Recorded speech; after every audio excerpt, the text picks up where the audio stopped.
What's up, guys? Welcome to your 73rd Android tutorial where we're going to get rid of some of these errors. I mean, they aren't really errors, but when we click, we want it to paint in the center of this ball instead of, top left corner. Well, at least make it seem like it's being painted in the center right where we touch. The other one is we want to be able to drag this object around and follow our cursor when we're touching the screen still. So let's get rid of our first bitmap problem. And what we're doing now is we're just basically getting the location and then we're painting the top left corner at that location. But what we want to do instead is, for example, if I click right in the center of the screen, it paints our bitmap a little lower and a little more to the right. So what we're going to do, right here is our X and our Y.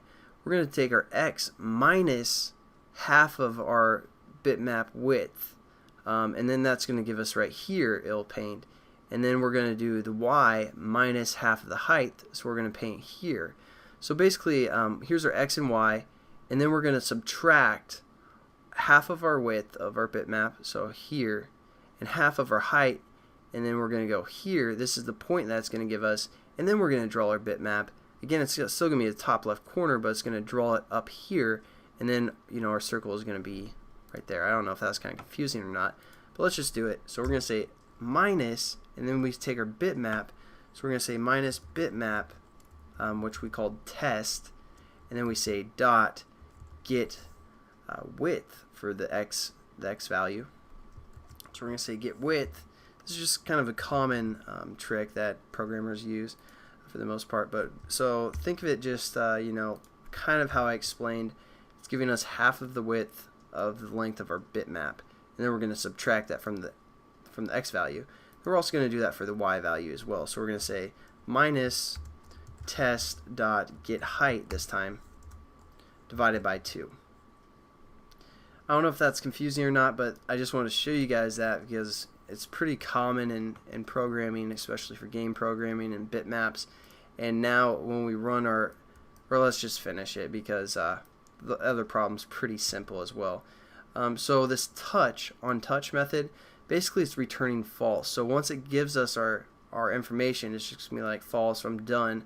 No more need to check these variables, and we don't want it to do that. We want it to kind of loop through. So instead of saying false, we're going to say true, and that's just going to kind of allow it to keep giving us those numbers for the most part.